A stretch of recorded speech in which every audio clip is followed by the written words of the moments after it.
What I cooked in a day. Morning breakfast வந்து இட்லி, அதே மாதிரி புளி சேர்க்காம தான் சாம்பார். லன்ச் வந்து சாம்பார், ரைஸ், கீரை. டின்னர் வந்து இட்லி, அதுக்கப்புறமா வந்து தக்காளி வச்சு ஒரு சட்னி. ஸோ ஏற்கனவே பச்சை பயிர் ஒரு பாத்திரத்தில் ஊற வச்சுருந்தேன், வேறு பாத்திரத்தில் மாற்றிட்டேன். அதுக்கப்புறம் மாவும் புளிச்சிருச்சு. ஸோ காலையில் எழுந்தோடனே சாம்பாருக்கு வந்து பருப்பு ஊற வச்சுக்கிட்டேன். இந்த சாம்பார் வந்து புளியே சேர்க்காம வச்சது. ஸோ இதுக்கு இப்போ ஃபஸ்ட்டு சாம்பாருக்கு பருப்பு ஊற வச்சுட்டு, இதில் கொஞ்சம் தண்ணி சேர்த்துட்டு, அதுக்கப்புறம் மஞ்சத்தூள், பூண்டு சேர்த்துட்டு இதை வந்து விசில் வச்சுட்டேன். தக்காளி வந்து நான் வந்து 2 சின்ன தக்காளி சேர்த்துருக்கேன். ஏன்னா வந்து நான் புளி சேர்க்காததால் 2 சின்ன தக்காளி சேர்த்துக்கிட்டேன் இதில். இதை வந்து இப்போது கரெக்டாக ஒரு 3 to 4 விசில்ஸ் வச்சு எடுத்துருவேன். சாம்பாருக்கு வந்து நான் வந்து கத்திரிக்காயும் மாங்காவும் சேர்க்க போகிறேன். அதுக்கப்புறம் ஒரே ஒரு சின்ன பீட்ரூட் இருந்துச்சு, இதை வந்து மாவில் அரைச்சி சேர்த்துடலான்னு எடுத்துட்டேன். ஸோ சாம்பாருக்கு வந்து கொஞ்சம் சாம்பார், வெங்காயம், அதுக்கப்புறமா வந்து கத்திரிக்காய், மாங்காய். ஸோ வந்து ஃபஸ்ட்டு சாம்பாருக்கு வந்து அந்த பருப்பு வெந்துருச்சு. ஸோ இதை வந்து நான் வேறு பாத்திரத்தில் மாற்றிட்டு குக்கரில் தான் சாம்பார் வச்சேன். ஃபஸ்ட்டு கொஞ்சம் எண்ணெய் சேர்த்துட்டு கடுகு, அதுக்கப்புறமா சீரகம், உளுத்தம் பருப்பை சேர்த்துட்டு வெந்தயம் கொஞ்சோண்டு சேர்க்கணும். இதில் வந்து அதுக்கப்புறம் சாம்பார் வெங்காயம் சேர்த்துட்டு நல்லா லைட்டாக வதங்கினதுக்கப்புறமா இதில் நான் கட் பண்ணி வச்சுருக்கேன் கத்திரிக்காய் சேர்த்துருக்கேன்.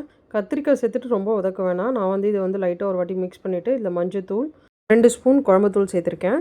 அதுக்கப்புறமா 1 ஸ்பூன் தனியாத்தூள், இது எல்லாத்தையும் ஒரு வாட்டி நல்லா மிக்ஸ் பண்ணிவிட்டு இதில் வந்து பருப்பு, அதுக்கப்புறம் தக்காளி, பூண்டு சேர்த்து வேக வச்சுருக்கோம். அதை நல்லா மசிச்சுட்டு இதில் சேர்த்துக்கிட்டேன். இதுக்கப்புறம் இதுக்கு தேவையான அளவு தண்ணி, நான் வந்து மொத்தம் வந்து இதில் வந்து 2.5 டம்ளர் தண்ணி ஊற்றினேன். தண்ணி ஊற்றிட்டு தேவையான அளவு கல் உப்பு சேர்த்துட்டு மூடி போட்டு கொதிக்க வைக்கணும்.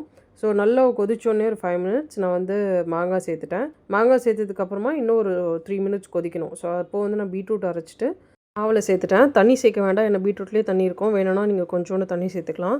ஸோ இப்போ சாம்பார் ஒரு நல்லா கொதிச்சு ரெடி ஆகிட்டோன்னே ஃபைனலாக இதில் கொத்தமல்லி, அதுக்கப்புறமா பெருங்காயம் சேர்த்துட்டா சாம்பார் ரெடி. இந்த பீட்ரூட்டில் நம்ம மாவில் அரைச்சதில் வந்து கொஞ்சம் சால்ட் சேர்த்துட்டு அரைச்சி ரெடி பண்ணி வச்சுட்டேன். கீரை பொரியலுக்கு வந்து நான் ஏற்கனவே சாம்பார் வெங்காயம் பூண்டு கட் பண்ணி வச்சுட்டேன். ஸோ ஃபஸ்ட்டு இது பேனில் கொஞ்சம் எண்ணெய் ஊற்றிட்டு கடுகு, சீரகம், அதுக்கப்புறமா உளுத்தம்பருப்பு சேர்த்துட்டு நான் காஞ்ச மிளகா காரத்துக்கு சேர்த்துருக்கேன். அதுக்கப்புறம் சாம்பார் வெங்காயமும் பூண்டும் சாப் பண்ணி வச்சுருக்கேன், அதை சேர்த்துட்டு வதக்குனதுக்கப்புறமா கீரை சேர்த்துட்டு இந்த கீரையில் வந்து லைட்டாக மஞ்சத்தூள், அதுக்கப்புறமா உப்பு ஒரு வாட்டி நல்லா மிக்ஸ் பண்ணி விட்டுறணும். தண்ணி சேர்க்க வேண்டாம், மூடி வச்சு கொஞ்ச நேரம் குக் பண்ணிவிட்டு அதுக்கப்புறமா ஓப்பன் பண்ணும்போது அந்த ஸ்டீமான வாட்டரை இந்த கீரையில் போட்டு நம்ம குக் பண்ணிக்கலாம். அவ்வளோதான், நல்லா ரெடி ஆகிடுச்சு. ஃபைனலாக இதில் வந்து நான் தேங்காய் சேர்த்து மிக்ஸ் பண்ணி வச்சுட்டேன். உங்களுக்கு வேணும்னா லைட்டாக நீங்கள் தண்ணி கூட தெளிச்சுட்டு மூடி போட்டு குக் பண்ணால் ரெடி ஆகிடும். ரொம்ப நேரம் குக் பண்ண தேவையில்ல, ஒரு 3 to 4 மினிட்ஸ் அதுக்குள்ளே கீரை நல்லா குக் ஆகிடும், நீங்கள் வைக்கிற ஃப்ளேமை பொறுத்து. இட்லி வந்து நான் நெக்ஸ்ட்டு வந்து ஊற்றி வேக வச்சுட்டேன். இது மில்லட்டில் பண்ண இட்லி, ரொம்ப சாஃப்டாக இருக்கும், அதே மாதிரி டேஸ்ட்டும் ரொம்ப நார்மலாக இருக்கும். பீட்ரூட் அரைச்சி சேர்த்ததே தெரியாது. So morning breakfast idli, sambar. லஞ்சுக்கு வந்து சாம்பார் ரைஸோடு மிக்ஸ் பண்ணி கொடுத்துட்டு கீரை பொரியல் கொடுத்துட்டேன். ஸோ இதுக்கப்புறமா வந்து நைட் டின்னருக்கு வந்து நான் வந்து ஒரு டிஃப்ரெண்ட்டான ஒரு சட்னி இன்ஸ்டாவில் பார்த்துருந்தேன். ஸோ அதை தான் ட்ரை பண்ணேன். கொஞ்சம் எண்ணெயில் கடுகு, சீரகம், அதுக்கப்புறமா வந்து உளுத்தம்பருப்பு, பூண்டு, இஞ்சியும் கொஞ்சம் சேர்த்துக்கலாம். நான் பூண்டு வெங்காயம் சேர்த்துட்டு வதங்கினதுக்கப்புறமா தக்காளி சேர்த்துட்டு மூடி வச்சு குக் பண்ணிட்டேன். தக்காளி நல்லா குக் ஆகிட்டோன்னே இதில் ஃபைனலாக வந்து புதினா சேர்த்துருக்கேன். புதினா இன்னும் கூட நிறைய சேர்க்கலாம். அதுக்கப்புறமா காஷ்மீரி பவுடர் சேர்த்துட்டு நல்லா மிக்ஸ் பண்ணிவிட்டு இதை வந்து ஆற வச்சுட்டு மிக்ஸி ஜாரில் மாற்றிட்டு தேவையான அளவு சால்ட், நான் கல் உப்பு சேர்த்துருக்கேன். நல்லா நைஸாக அரைச்சிடணும். அதுக்கப்புறமா வந்து இது நார்மலாக எண்ணெய் ஊற்றி தாளிச்சிக்கணும். தாளிக்க நான் கடுகு, சீரகம், உளுத்தம்பருப்பு, அப்புறம் பெருங்காயம் சேர்த்துருக்கேன்.